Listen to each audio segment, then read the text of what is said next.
আসসালামু আলাইকুম। আপনারা আমাদের কোশ্চেন যে জেলা প্রশাসকের কার্যালয় ময়মনসিংহ ইনি একটু প্রকাশ করা হয়েছে মূলত 14 মে 2024 সাল খ্রিস্টাব্দে নিয়ে একটু প্রকাশ করা হয়েছে। আজকে আমি এখানে যে বিষয় নিয়ে বিস্তারিত আলোচনা করব সেগুলো হলো প্রথম দেখছেন রয়েছে এখানে আবেদন করার জন্য পদের নাম এবং পদ সংখ্যা, এখানে আবেদন করার বিজনেস স্কেলে আবেদন করার জন্য প্রয়োজনীয় শিক্ষাগত অভিজ্ঞতা, এখানে আবেদন করার জন্য অনলাইনে আবেদন শুরু এবং শেষ তারিখ কবে বিষয়ে আলোচনা করা হবে।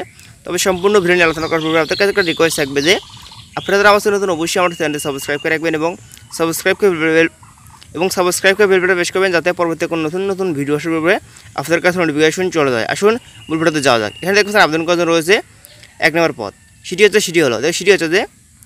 হচ্ছে অফিস সহায়ক। এখানে শূন্য পদে 86 জন লোক নিয়োগ করবে 1 নম্বর পদে। এখানে আবেদন করার জন্য বিধান স্কুল, সেটি হচ্ছে এখানে বিধান স্কুল যাবে, সেটি হচ্ছে 8,250 টাকা থেকে 20,010 টাকা পর্যন্ত হবে। এখানে 1 নম্বর পদের ক্ষেত্রে অফিস সহায়ক পদ। এখানে আবেদন করার জন্য প্রয়োজনীয় শিক্ষাগত অভিজ্ঞতা সেগুলো হচ্ছে যে কোনো শিক্ষিত বোর্ডে অবশ্যই আপনাকে ন্যূনতম দ্বিতীয় বিভাগ শ্রেণীতে অবশ্যই আপনাকে মাধ্যমিক স্কুল পাস হলে এখানে আবেদন করা যাবে। এখানে অবশ্যই আপনাকে এসএসসি পাস করতে হবে, তাহলে এখানে আবেদন করা যাবে এই 1 নম্বর পদে। এখানে আবেদন করার জন্য দেখতে প্রার্থীর বয়সীমা, এখানে অবশ্যই দেখতে 18 থেকে 30 বছর হলে আবেদন করা যাবে সকল পদের ক্ষেত্রে। এখানে আবেদন করার জন্য দেখতে বলা হয়েছে তবে মুক্তিযোদ্ধা এবং শহীদ মুক্তিযোদ্ধা নাতি পুত্র কন্যার জন্য বয়সীমা প্রদান হবে 32 বছর পর্যন্ত আবেদন করা যাবে এখানে আবেদন করার ক্ষেত্রে। এখানে আবেদন করার জন্য দেখতে বলা হয়েছে যে সকল কাগজপত্র অবশ্যই আপনাকে সঙ্গে আনতে হবে, সেগুলো হলো এখানে দেখছেন করামায় বলা হয়েছে সকল শিক্ষাগত সনদপত্র এবং দেখছেন তারপর বলা সংশ্লিষ্ট ইউনিয়ন পরিষদ চেয়ারম্যান, পৌরসভা, মেয়র, সিটি কর্পোরেশন, কাউন্সিল কৃতজ্ঞ নাগরিকদের সনদপত্র এবং তারপরে দেখতে বলা হয়েছে জাতীয় পরিচয়পত্র অথবা দেখছেন জন্ম নিবন্ধন অবশ্যই আপনাকে সঙ্গে আনতে হবে।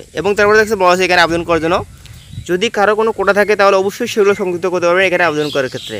এখানে যদি কারো আনসার বিউটি কোটা থাকে এবং দেখবেন বিএনসি কোটা এবং দেখবেন ক্ষুদ্র নিগোষ্ঠী কোটা এবং বিভিন্ন কোটা থাকলে সেগুলো সংযুক্ত করতে হবে এখানে আবেদন করার ক্ষেত্রে। তারপরে বলা হয়েছে আবেদন করতে, সেটি হচ্ছে এখানে অনলাইনে আবেদন শুরু এবং শেষ তারিখ, সেটি হলো এখানে দেখতে বলা হয়েছে আবেদন করার ক্ষেত্রে অনলাইনে আবেদন চার্জ, সেটি হলো এখানে দেখছেন অনলাইনে আবেদন চার্জ প্রদান হবে সকল পদের ক্ষেত্রে 112 টাকা, অনলাইন চার্জ সহ দেখছেন মোট প্রদান হবে 112 টাকা। এখানে আবেদন করার জন্য অনলাইনে আবেদন শুরু এবং শেষ তারিখ, সেটি হলো এখানে অনলাইনে আবেদন শুরু হবে, সেটি হচ্ছে আগামী দেখতে পাচ্ছেন 16/5/24 সাল থেকে অনলাইনে আবেদন শুরু হয়ে গেছে। এখানে আবেদনের শেষ তারিখ, সেটি হচ্ছে আগামী 6/6/24 সাল খ্রিস্টাব্দ তারিখের মধ্যে এখানে অনলাইনে আবেদন শেষ হয়ে যাবে। আশা করি আমার কথাগুলো বুঝতে পারছেন। ধন্যবাদ ভিডিও দেখার জন্য। আসসালামু আলাইকুম।